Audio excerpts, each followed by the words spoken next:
Yayasan Media Hikmah Nusantara, sarana penebar Al-Quran dan Sunnah. Saat ini sudah bersama kita guru kita Ustadz Andi Fahmi Alim Hafizahullah Ta'ala, yang mana beliau adalah salah satu dari pembina Yayasan Media Hikmah Nusantara. Kefal hal, Ustadz? Alhamdulillah bekhair. Jazakallah khair, Ustadz, sudah menyempatkan waktunya. Wa iyyakum. Nah, Ustadz, kita izin untuk berbincang sedikit mengenai dakwah, Ustadz. Nah, Yang sebenarnya kita ketahui akhir-akhir ini qadarullah banyak hal yang menimpa kaum muslim, Ustadz, berupa musibah atau cobaan dari Allah Subhanahu wa taala, mulai dari COVID-19, kemudian resesi ekonomi, kemudian ada juga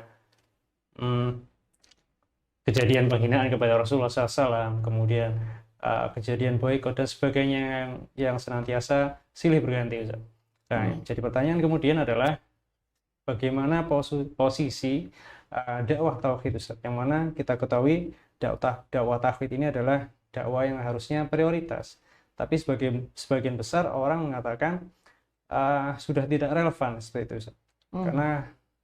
Karena sebagai banyaknya musibah tadi, alangkah baiknya kalau yang lebih kita depankan adalah bagaimana kaum muslimin ini bisa bersatu, kemudian saling bahu-membahu, kemudian juga meningkatkan kemanusiaan dan juga akhlak, seperti itu, Ustaz. Mungkin bisa diberikan pencerahan seperti itu. Bismillah, alhamdulillah, salatu wassalamu ala rasulillah wa ala alihi wa sahbihi wa man wala, amma ba'd. Sebagaimana yang sudah antum sampaikan, paparkan di awal tadi, ya bahwasanya ketika sekarang kaum muslimin menghadapi berbagai macam cobaan, ujian, baik itu penyakit, musibah, bahkan mungkin penghinaan Nabi Shallallahu Alaihi Wasallam. Dan kita sebagai seorang mukmin bagaimana bersikap, atau khususnya mungkin bagi seorang dai, apa yang harus diserukan kepada umatnya. Maka kalau kita melihat bahwasanya ini semuanya ya sudah ditakdirkan oleh Allah Subhanahu wa taala.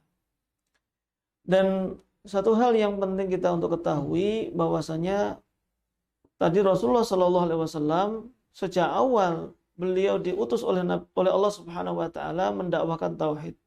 Jadi mendakwahkan tauhid ini juga harus kita fahami sebenarnya dakwah tauhid itu apa. Sehingga kalau seseorang sudah tahu dakwah tauhid, konsekuensinya, maknanya, itu pasti akan mengetahui bahwasanya dakwah tauhid itu akan relevan digunakan kapan saja, dalam kondisi apa saja.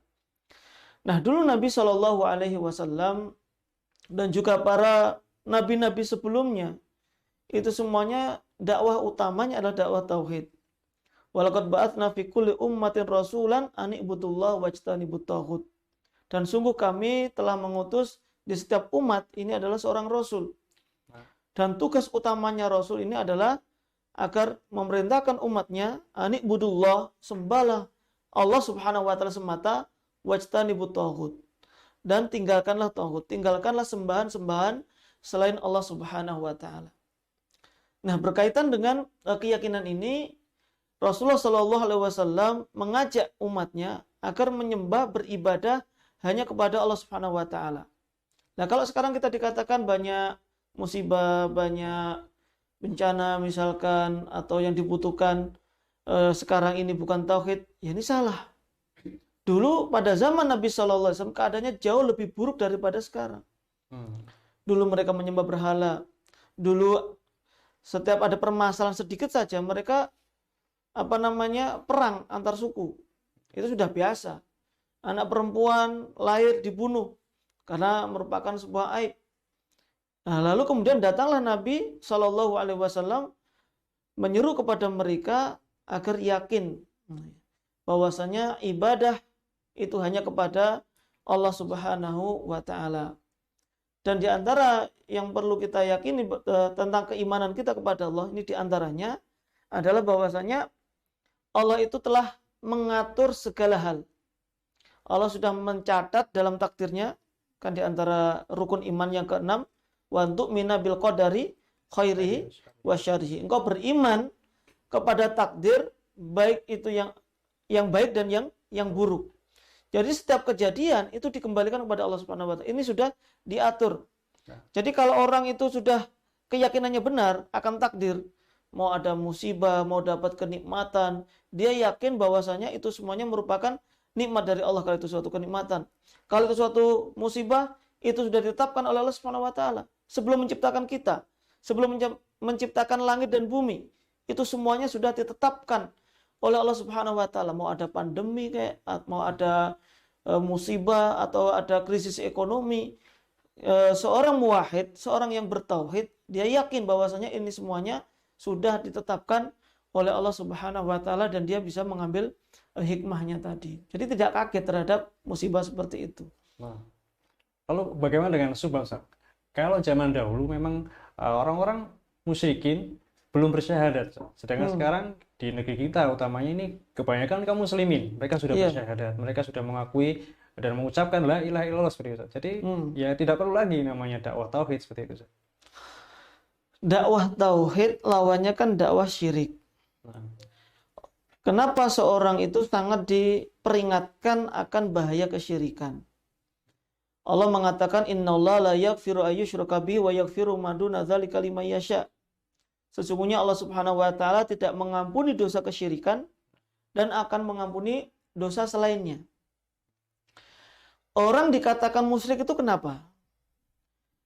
Orang dikatakan musyrik itu bukan karena orang itu mengingkari Allah.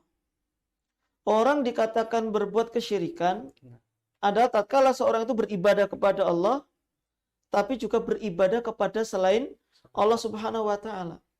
Makanya dulu orang-orang musyrikin jahiliyah di musyrikin Quraisy, mereka itu diperangi oleh Rasulullah SAW bukan karena mereka itu mengingkari Allah. Mereka masih meyakini Allah Subhanahu wa taala. Walin sa'altahu man khalaqas samawati wal ard la yaquluna Allah. Jika kalian bertanya kepada mereka orang-orang musyrikin, siapa yang menciptakan langit dan bumi ini? Mereka pasti akan mengatakan siapa? Allah Subhanahu wa taala. Ketika ditanya siapakah yang memberikan rezeki, mereka mengatakan Allah Subhanahu wa taala. Tapi kenapa dikatakan syirik? Ya karena mereka menyembah Allah dan menyembah selain Allah Subhanahu wa taala. Nah, inilah kenapa Nabi SAW fokus pada memberantas kesyirikan dan mengajak kepada tauhid. Dan sekarang kaum muslimin ketika mereka sudah bersyahadat, lalu mereka berbuat kesyirikan. Jadi justru orang yang berbuat kesyirikan ini dari kalangan kaum muslimin. Karena mereka meyakini Allah, mereka menyembah Allah, tapi kadang mintanya ke kuburan. Kadang masih mempersembahkan sesajen kepada pohon, kepada jin. Ini namanya berbuat kesyirikan. Dia memang muslim. Nah, ketika dia muslim, dia mengakui Allah itu yang menciptakannya. Kemudian di sisi yang lainnya dia berbuat kesyirikan. Dia berdoa kepada penghuni atau penguasa pohon tadi yang dikatakan. Berarti dia telah berbuat kesyirikan. Dan ketika dia telah berbuat kesyirikan, maka seluruh amal ibadahnya itu akan percuma. Sholatnya, puasanya, zakatnya, ya tidak akan diterima oleh Allah Subhanahu wa taala. Makanya di antara bentuk kasih sayang Rasulullah SAW sebagai bentuk kasih sayang para ulama kepada saudara mereka sesama muslim yang sudah mengucapkan syahadat, diperingatkan dari bahaya kesyirikan agar amalan kebaikan mereka itu tidak hangus, tidak tertolak. Ya meskipun mereka tidak meninggalkan dakwah kepada orang kufar, tapi mereka memfokuskan pada orang dalam terlebih dahulu agar mereka bisa memurnikan ibadah hanya kepada Allah Subhanahu wa taala. Kenapa yang didakwai diantaranya adalah orang muslim itu sendiri. berarti walaupun sudah mengucapkan itu ibaratnya bisa batal, Ustaz. Ya bisa batal. Tapi ketika kita mengatakan seorang bila bersyahadat, kemudian dia melakukan amalan tadi kesyirikan, walaupun dia tidak sadar itu kesyirikan, kemudian bisa batal, kita dikatakan mengkafirkan orang, Ustaz. Nah, ini harus kita dudukkan permasalahan, menjelaskan suatu perbuatan itu bentuk kesyirikan, suatu amalan itu bentuk kekufuran, itu berbeda dengan menvonis. Artinya ketika kita mengatakan apabila orang itu menyembah, minta kepada pohon, meminta kepada dewa, meminta kepada orang yang sudah meninggal dunia telah berbuat kesyirikan, itu berbicara masalah perbuatan. Allah Subhanahu wa taala berkata kepada Rasulullah sallallahu alaihi wasallam, la in asyrakta la yahbatanna amaluk. Allah mengatakan kepada Rasulullah, apabila engkau berbuat kesyirikan, maka amalanmu akan tertolak, akan hangus. Nah, apakah kita katakan Allah telah menvonis Rasulullah berbuat kesyirikan? Kan tidak. Memvonis kafir gitu. Memvonis kafir, dia tidak. Justru Allah itu, seandainya kamu berbuat kesyirikan, amalanmu akan tertolak, akan hangus, artinya keluar dari agama Islam. Itu apabila melakukan perbuatan kesyirikan. Tapi kan Rasulullah dijaga dari berbuat kesyirikan. Tapi itu bukan vonis. Tapi hanya menyebutkan bahwasanya amalan ini akan menjerumuskan pelakunya kepada kesyirikan. Contoh misalkan yang lainnya, Rasulullah mengatakan ayatul munafiki salasah. Tanda orang munafik ada berapa? 3. Di antaranya adalah idza hadatsa kadzaba. Kalau berbicara dia berdusta. Lalu ketika kita menjelaskan kepada teman kita, jangan berdusta, itu tanda orang munafik. Kan kita nggak memonis dia orang munafik, tapi kita jelaskan bahwasanya perbuatan dusta itu bisa menjerumuskan kepada perbuatan kemunafikan.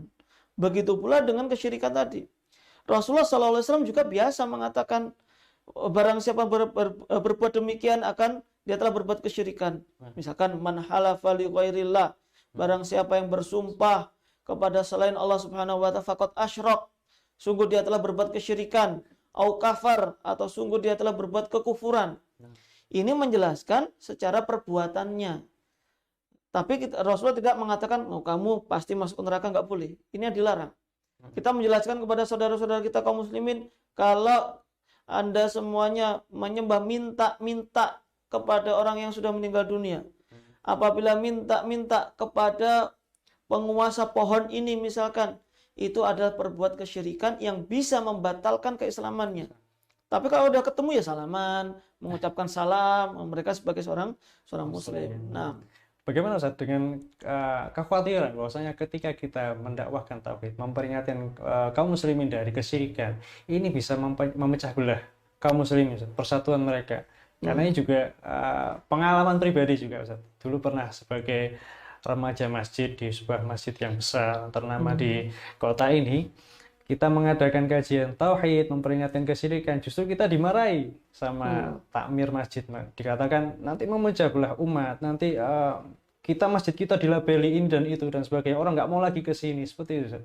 Jadi seakan-akan ini ditakuti seperti itu, memecah belah seperti itu.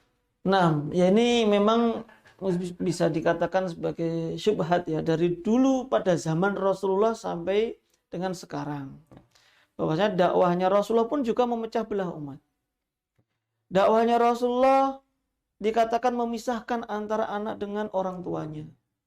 Memisahkan teman dengan teman yang lainnya. Tapi kita harus meyakini bahwasanya dakwah tauhid itu adalah dakwah yang menyatukan. Permasalahannya adalah kita menyatukan di atas apa? Kenapa mereka berpecah? Nah, di sini dakwah tauhid adalah menyatukan kaum muslimin di atas keimanan, di atas akidah yang sahih, akidah yang benar, sama-sama beribadah kepada Allah Subhanahu wa ta'ala.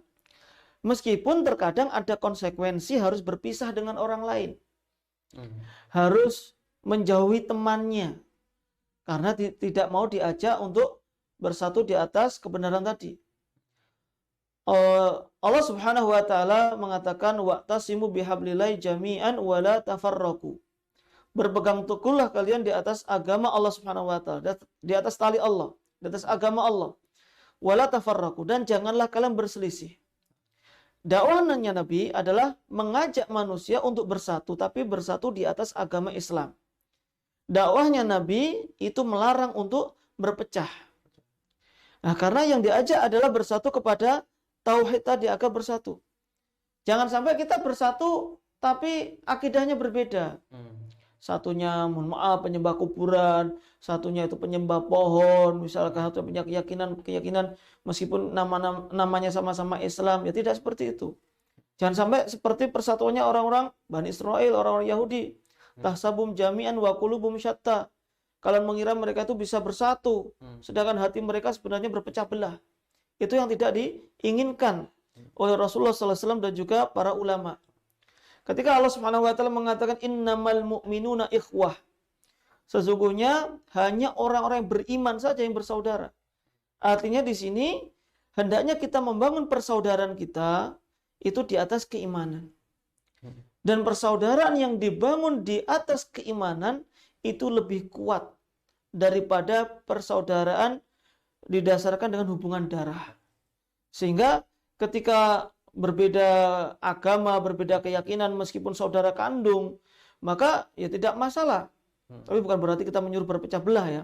Tapi yang lebih utama adalah apabila persatuan itu dibangun di atas akidah yang sama. Inilah yang diajarkan oleh Rasulullah, menyatukan di atas agama yang benar. Ya, kalau mereka tidak mau, mereka sendiri yang mau berpecah belah sebenarnya. Mereka yang tidak mau bersatu di atas agama yang benar. Nah, tapi ketika kita mendakwahkan tadi Ustaz, tauhid, kemudian memperingatkan syirik, kita juga kadang dikatakan, kenapa yang kamu serang, kita suka menyerang sesama kaum muslimin. Kenapa kita tidak mendakwai orang kafir saja yang belum bersyahadat, jelas-jelas seperti itu, bahkan memerangi kaum muslimin. Kenapa kita justru menyerang terus kaum muslimin yang sudah tadi Ustaz? Nah, sebenarnya itu kan hanya perasaan saja. Karena dia mungkin merasa apa yang kita dakwahkan mengenai dirinya, dia merasa terserang. Ya padahal ya kita ya tentu kalau mengikuti Nabi SAW, dakwah kita ya kepada siapa saja. Baik itu kepada orang yang beriman, orang yang sudah bersyahadat, baik itu kepada orang-orang kafir, bahkan mungkin kepada teman-teman kita yang sudah sama-sama ngaji, sama-sama sudah belajar tauhid, itu pun juga sering diingatkan masalah bahaya kesyirikan. Dalam kajian-kajian yang notabene jamaahnya itu sudah tahu akan bahaya kesyirikan. Itu terus diajarkan kepada mereka, nggak pernah berhenti. Yang sudah bertauhid agar bisa menjaga tauhidnya, yang masih berbuat kesyirikan agar meninggalkan kesyirikannya. Dan orang yang berada di luar agama Islam, mereka diajak agar masuk ke dalam agama Islam. Jadi sesuai dengan konteksnya. Tidak hanya pada satu golongan saja yang didakwai, ya tidak. Jadi tapi semuanya itu didakwai, cuma karena dia tadi terlalu baper mungkin ya. Jadi merasa dianya yang diserang. Ya seperti kita nge-share status di Facebook secara umum, padahal itu yang didakwai umum. Tapi ketika ada teman yang merasa kena, ya dia merasa kok saya aja yang disinggung, kan seperti itu biasanya. Sindir. Iya, merasa tersindir. Nah, kemudian untuk para penuntut ilmu, Ustaz, gimana kalau kita merasa sudah mungkin ada pikiran, kita sudah tahu, sudah paham, kita sudah sering dengar, pokoknya kita tidak minta-minta sama penghuni tempat-tempat keramat seperti itu, kita hanya meminta kepada Allah SWT.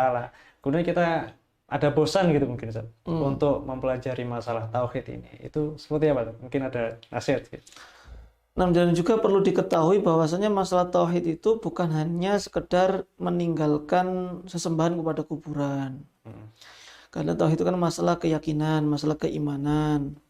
Artinya menjauhkan diri dari riya, itu juga masalah tauhid. Merasa dirinya itu lebih bertauhid, itu pun juga masuk ke dalam ujub, sombong. Ini juga masalah hati, berarti akan mengurangi tauhidnya. Nah, sehingga terus Rasulullah SAW saja berdakwah selama 13 tahun kurang lebih di Mekah adalah berdakwah untuk tauhid. Padahal mereka yang didakwah itu pun juga sudah kuat semuanya. Ketika di Madinah, ya meskipun hukum-hukum masalah ibadah juga sudah banyak, masalah tauhid pun juga masih diajarkan. Rasulullah SAW ketika mau meninggal dunia, sudah mendekati ajalnya, itu pun masih mengingatkan kepada para sahabat. Yang diingatkan itu para sahabatnya. Para sahabat itu ya ahli tauhid, tapi masih mengingatkan masalah tauhid. La tattakhidhu qubura anbiya masajida, janganlah kalian menjadikan kuburan para nabi itu sebagai masjid. Karena orang-orang Yahudi dan Nasrani mereka mendapatkan laknat dari Allah karena melakukan hal demikian. Masih diingatkan oleh Rasulullah SAW. Justru terkadang ketika kita merasa bosan seperti itu, itulah kita justru butuh dicas masalah tauhid kita, masalah diingatkan. Dan kita lebih sering masalah seperti itu terkenanya untuk membuktikan tauhid kita yang merasa sudah katam lah, sudah katam masalah kitab tauhid, ketika diuji oleh Allah Subhanahu wa taala masih mengatakan, loh kenapa ya Allah kok menguji saya? Berarti tauhidnya masih kurang. Kenapa sih ada krisis ekonomi? Kenapa sih saya kerja kok nggak dapat? Itu sering kita dapati ikhwah yang ya dia belajar ngaji itu sudah lama. Dia memang sudah nggak pernah ke kuburan minta-minta. Dia nggak pernah berbuat kesyirikan, nyembah berhala, nggak pernah. Tapi kan ini juga masalah tauhid tadi. Dulu Rasulullah Shallallahu Alaihi Wasallam ketika terusir dari Mekah, nggak pernah, ya Allah kenapa kok saya diusir? Nggak pernah menjelek-jelekkan orang-orang Mekah. Itu memahami bahwa itu sudah bagian dari takdir. Beda dengan kita, dicela kenapa sih kok dicela?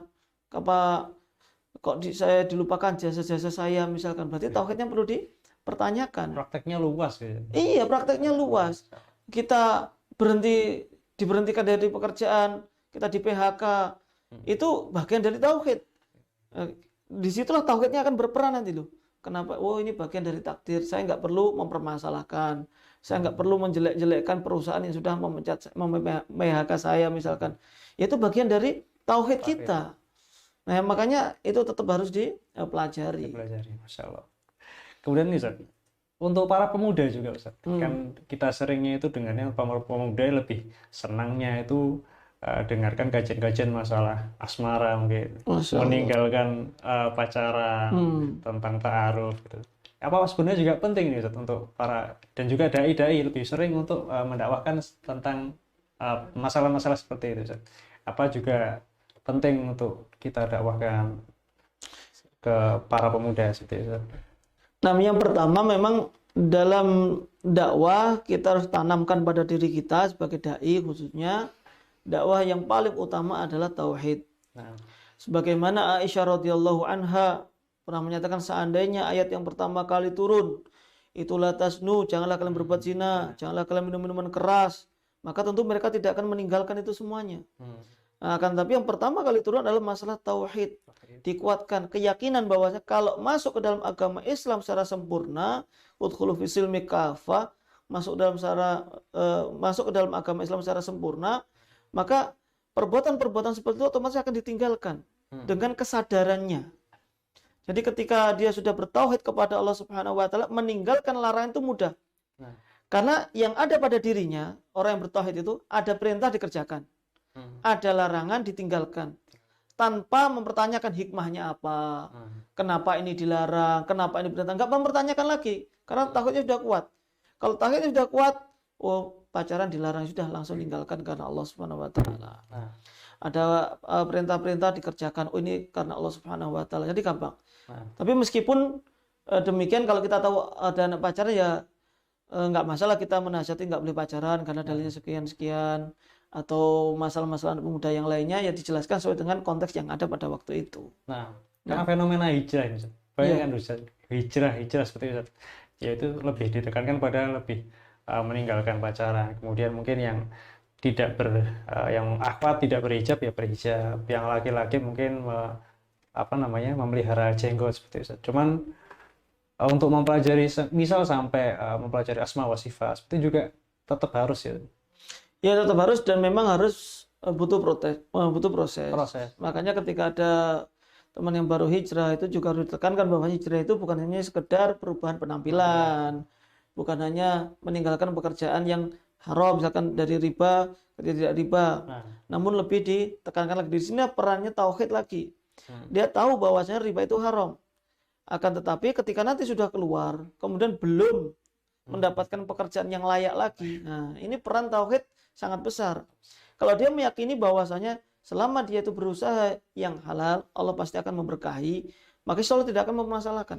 Nah, tapi kalau misalkan tauhidnya masih belum kuat, ya Allah, dulu katanya kalau meninggalkan yang diharamkan itu akan mendapatkan ganti yang lebih baik. Kok saya belum dapat pekerjaan, akhirnya pinjam lagi dengan bank misalkan, ya kembali lagi. Itu karena tauhidnya tadi tidak dikuatkan.